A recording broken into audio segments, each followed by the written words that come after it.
Mr. Airsoft Al, and of course, welcome to a media review. Again, my throat is still somewhat messed up from the cold that I did have. Still recovering, but I am able to talk a little bit more now. So, you've read the title, you know what this is about, and with Halo Infinite's campaign coming out on December 8th for the Xbox here, which I do have a Game Pass for, which I am going to play because, well, I've got to play Halo 5 first, then I'm going to be playing, well, I've got to play Halo Wars 2, then Halo 5, then Halo Infinite, because I have yet to play any of those games. I have yet to play any of those Halo games because, of course, although I played Halo 1, 2, 3, ODST, and Reach to death, but that's not why we're here. No. We're here today because of the two recent chapters of the 86th UNSC Assault Corps. And dear God, Johnny Boy 11 is setting this up worse than Game of Thrones, winter is coming and the dragons are coming. Worse than that, because while, yes, in these two chapters, we not only, of course, see a little bit more of the UNSC history being divulged, we not only see a little bit more being divulged into the story, but he is setting up more and more, and we can learn a little bit more about the 86th lore. We also meet some new players. Whether or not they're actual characters in the light novel or the anime, I'm not going to know until I actually read the light novel or watch the anime or read the manga, but either way though. In this story so far, the forward operating bases have been set up. We're seeing more of the UNSC personnel definitely becoming more closer to the 86. We're seeing a lot going on, and with the politics right now, especially with the UNSC finally divulges themselves, this is where things get really fun, because we finally see more about the world, because apparently before the Legion came up against this empire, apparently there were other nations that some assumed were dead, or may have just, they don't know what the other nations are. But when the UNSC finally does show up, they assume it's the other nations. But the big thing is when they drop who they are, the United Nations Space Command, there is a whole lot of speculation of what has been going on across the curtain. Like what has happened beyond the curtain of the Legion. And I like that little reference, of course, because, you know, curtain, Iron Curtain, Cold War, Berlin Wall, I definitely do like that. I love that little touch. But the cool thing about this is that we get a little bit of double takes. We even see some of the reactions to these people.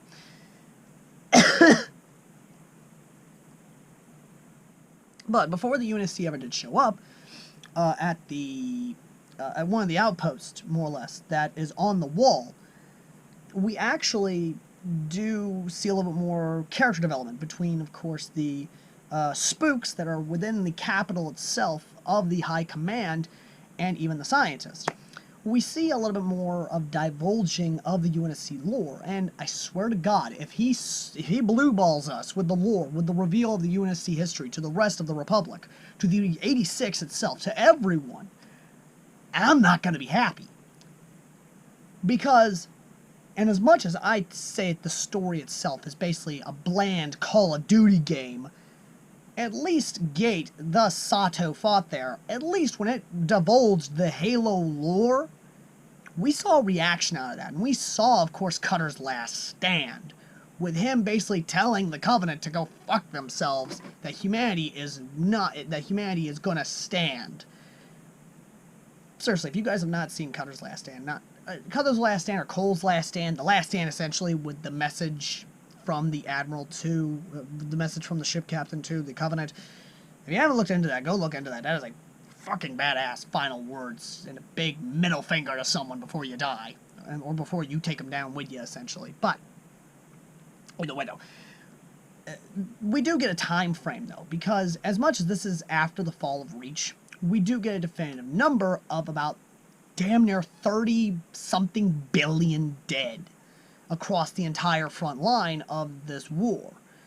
And the 86 are taken back when the ODST actually tells them about the casualties. they are really taken back, and some are trying to process this. Some, I think, actually threw up, like that new guy over there that threw up.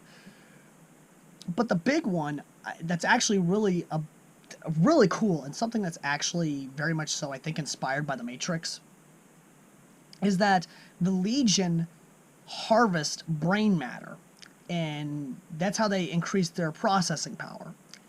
I say this is a Matrix inspired because, unlike the common knowledge of saying, oh, humans in the Matrix are used as batteries, I don't buy that.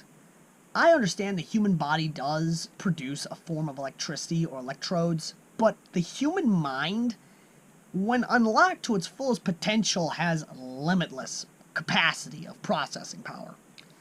The human mind is a organic processor.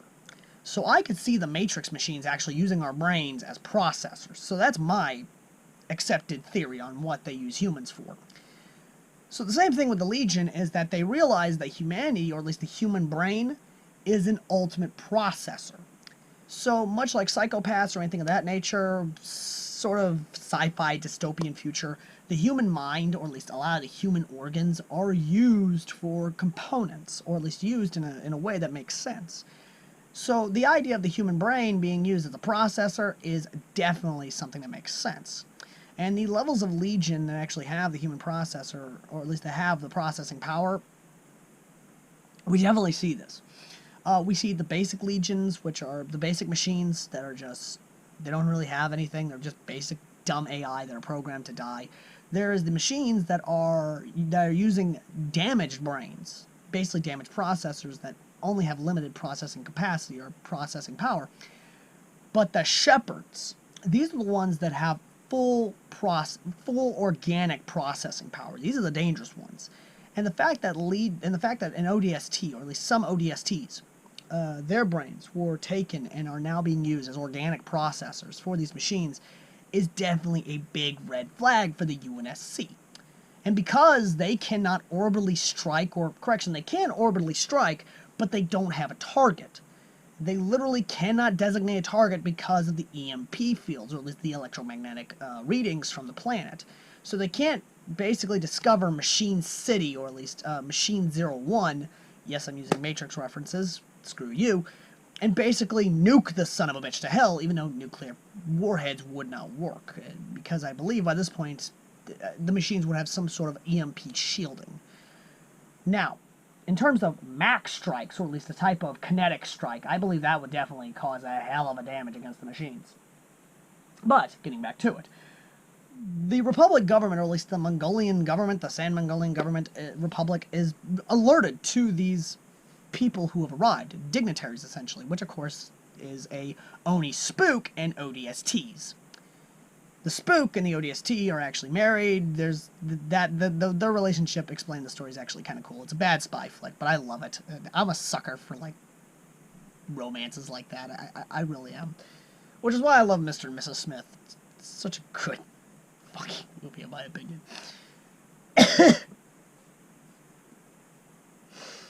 Now the big thing about this story is that from here on, they do explain the UNSC, at least to a degree. We don't get a full dive into the history, which is kind of teasing us. Johnny Boy 11 is teasing us so hard, and I hate it! Ugh. Now, moving forward in the story itself, we do see the spook basically tell the Republic that, yes, they have very big guns up there, and yes, they have a fleet up above, as well as 10,000 soldiers and enough ordnance to level a city 10 times over. And basically saying, it'd be better if you had us as allies and not enemies.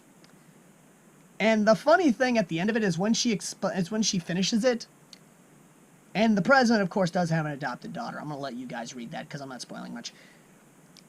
When she asks at the end any questions, the entire fucking room basically lifts up their hands like they're in middle school. And I love it. God help me, I love it.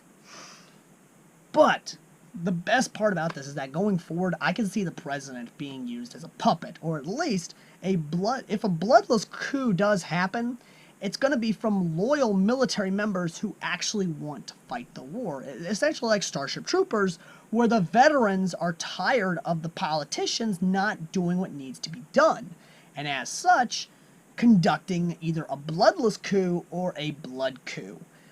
So I could basically see Johnny Boy 11 going the Starship Troopers route, where it's the veterans, the military veterans who are tired of the government not doing what needs to be done, and basically holding information away from the civilian populace, i.e. away from them. So they pull a coup and install a military government, or at least a military republic government. So again, the citizen-civilian type system. Or they'll take the UNSC lead and basically, let the UNSC take lead on how the government should be formed. It's sort of unified military government. But outside of that, though, the setup, of course, is that tomorrow, or at least in the story tomorrow, is the supply drop. And once that happens, I can already tell that things are going to go fucking mad. There's going to be some craziness in that. The crew are going to be shocked. There's going to be some questions raised. But I'm going to wait till that happens. But in terms of speculations and how Johnny Boy 11 can go forward, I cannot wait until the full history of the UNSC is revealed to the public. What I really want to see from him, and yes, I'm going to review, I know everyone's going to sound up in the comments section, you've been reviewing this, you've been doing this. I'm going to be doing another Halo story in the future. It's going to be Land of Heroes, DC style. I promise you that we will be covering that. But understand now that Halo Infinite's around the corner, so I want to kind of capitalize on that.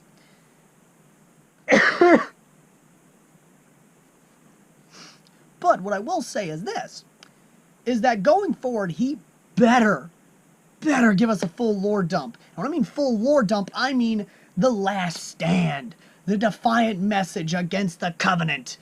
Basically, rallying the human race against this, a common foe. Propaganda. The Federal News Network, or at least a type of military news network. A Klendathu invasion. He needs to pull all stops out by this point in time, because he has set up so much that he needs to go balls to the walls here. Johnny Boy 11, you have been setting up, and you have been setting up, and you have been setting up for these 8 chapters. Please, for the love of God, give us a satisfying payoff.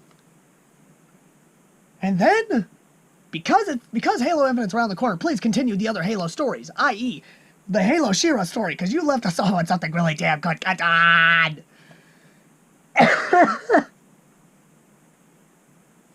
God damn it, I got too excited. Oh boy. Okay. Before I pass the hell out, because I'm already starting to get extremely fatigued, understand now that I am seriously looking forward to the next chapters. Johnny Boy 11 has set up so much. And he needs, after revealing the UNSC to these people, he needs to go full on Starship Troopers. And when I mean Starship Troopers, I mean the propaganda. I mean the militarism. I mean the absolute humanity #1 against an overwhelming odds, platoon upon platoon combat. Awesomeness is what I'm saying, okay? Either way, though, these 2 chapters are awesome. And I am seriously looking forward to what comes next. And as always, ladies and gentlemen, I've been Airsoft Al. And if you want to read this one yourself, there is a link in the pinned comment to this story. Because seriously, you need to read this yourself. And if you want to help support the channel, consider donating to our PayPal down below. It's folks like you that actually make what we do possible. And if you want to come join me and Johnny Boy 11 himself, consider going to the Discord pinned in the link down below as well. And as always, ladies and gentlemen, I've been Airsoft Al, and next time we take a look at a story that, honestly, I've been meaning to take a look at for a while now and discuss of what happens when Miranda Keyes, Master Chief, and Cortana, as well as a monitor, show up in the DC animated universe of Justice League Animated. Not Ultimate, although that would be kind of awesome. Till next time, ladies and gentlemen, I've been Airsoft Al, and I will see you all in another media reviews. Till next time.